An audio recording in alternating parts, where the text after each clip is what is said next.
Hey guys, this is Ming here from agentsofspeech.com. Today we're going to talk about why your child repeats your questions. Obviously the reason why is because they don't understand you, okay? And parents ask me, okay, when my child echoes me, is it echolalia? Does that mean that they are on the spectrum? And the answer is no. It might not be, it might be, but if you just say echolalia, does it equate to autism? The answer is obvious no, okay? There are a lot of people who are delayed or children who are delayed that repeat questions, repeat what people say, and sometimes they repeat in a particular way. It might be other things other than delay or people who are on the spectrum. The reason why people repeat questions in general is because they don't understand it. I've tried it a lot. I've tried it many times. Whenever someone asks me something in a language I don't understand, I will try to repeat the question for clarification. So there is a function for repeating someone's question because we don't really understand it and we want it to be rephrased. Good for us who have a solid grasp in one language. We can say, can you repeat that? Can you say it in a different way? Or like, I don't really understand the question. So children don't have that vocab to say, hey, I don't understand. Can you say it again? Right? So that's why they repeat the question.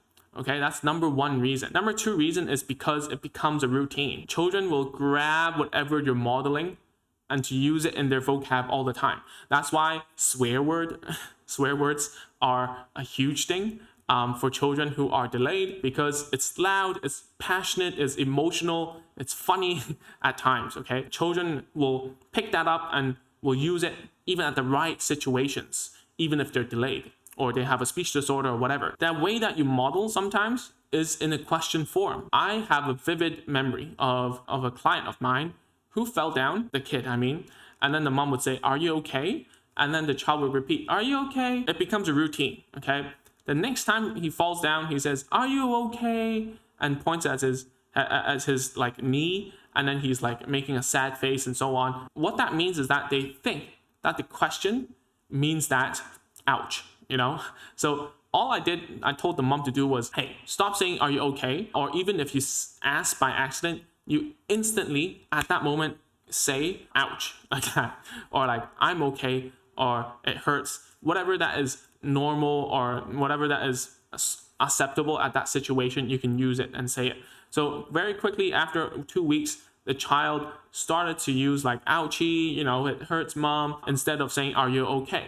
Because when you model, when you model using question, right? You need to model also the answer. It's fine to ask a question, but you need to model some sort of a response or answer so that the child knows that, oh, there's a second part to it. That's great. And because children who are delayed or just anyone who isn't very good at a language, if you use like a tone going up, like, are you okay, as a question, and then you give the last part, like, I'm fine, or like, ouchie, or whatever, like people will stick on to the last word, okay? And that's because of like just recency, because we cannot really hear all of the words in the sentence because of our language level.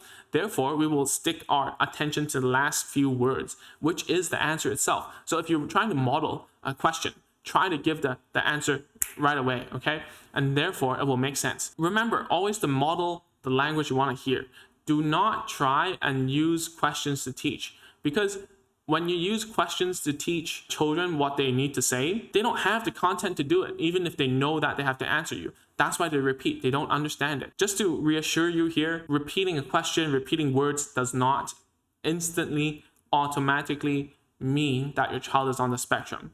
Maybe they are more at risk of having ASD. It's a risk factor, okay? It doesn't mean that it will happen or your child is already on the spectrum, right?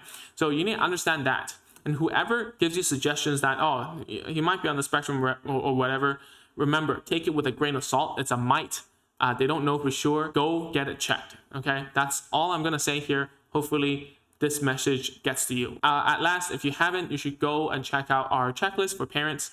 It's agentsofspeech.com/checklist. It's a list of tools and toys that we recommend parents to get if you're looking to start home therapy, okay? So that's it for this video. Hopefully I'll see you soon. Bye-bye.